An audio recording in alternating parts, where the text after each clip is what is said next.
YouTube, so I just did a video and it got deleted, so I'm going to do it again for you guys. I've been getting quite a few requests recently, asking me, Nikki, what do you do? What do you study? Is the course that you're doing, is it interesting? So I actually study a foundation in art and design. This is basically a course, it helps you build up your portfolio. I'm sure if you guys type it into Google, there are quite a few, like everywhere, and it's a year-long course. As I said, it helps you build up your portfolio, and then you go ahead and you apply for your degree course. Most people have to do an art and design foundation, to build up I keep saying to build up their portfolio, because straight from college they're not yet ready. Tutors, people believe that you're not ready to go on to your degree course because you haven't got enough work, you haven't got the skills required. So yeah, I really enjoy my course. You get to do, I'm doing costume, you get to choose a pathway of doing costume. But you get to, at the beginning, you get to try out jewellery, costume, a bit of everything, women's wear, men's wear, a bit of everything. So I'll start off. This is actually my project. This is the last project that I'm doing at the moment. Sorry. And you do a sketchbook, and then I keep saying sorry. You do your sketchbook, and you design your own briefs, and you do whatever you want, and you create a final project. You have an exhibition. It's really cool. I'm not going to go through what everything means in here. I'm just going to go like an overall art and design, if that's what you're looking to apply for, what you're looking to do in that course, and what your tutors are expecting from you. And obviously, when you apply for your degree course, what they're looking for. So, well, not what they're looking for, because I can't say this is exactly what they're looking for, but what skills you will learn, or what skills they will want you to have. That sounds better. So this is my sketchbook.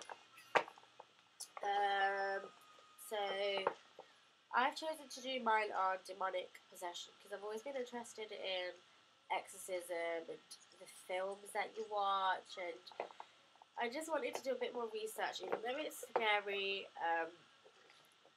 I wanted to do it, and it's something that I have wanted to do.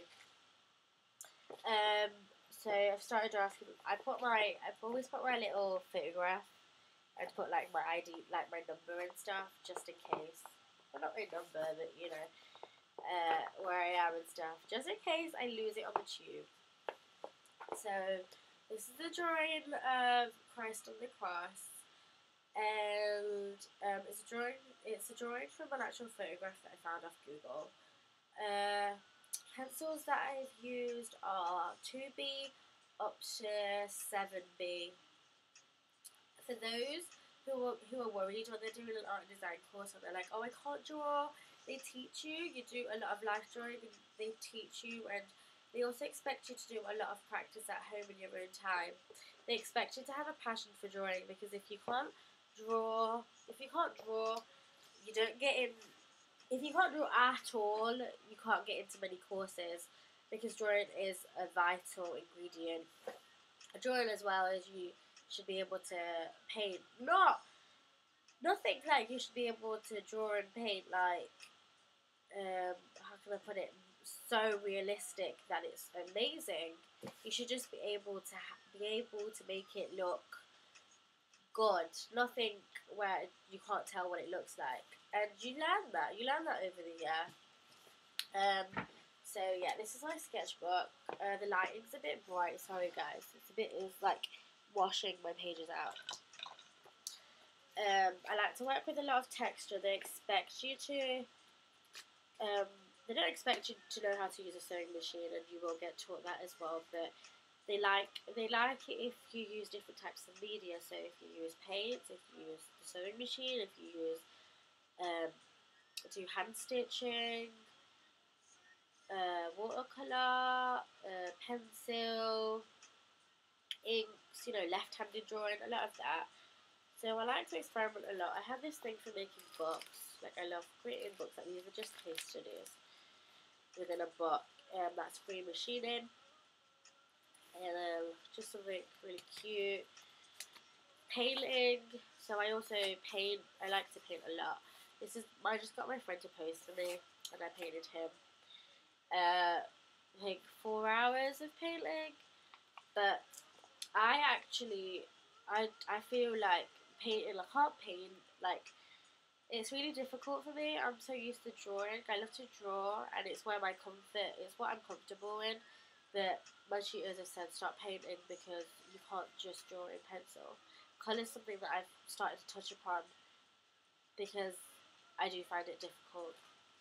Is that it's like you're expected to have done your research, and then drawing again. This is in pencil.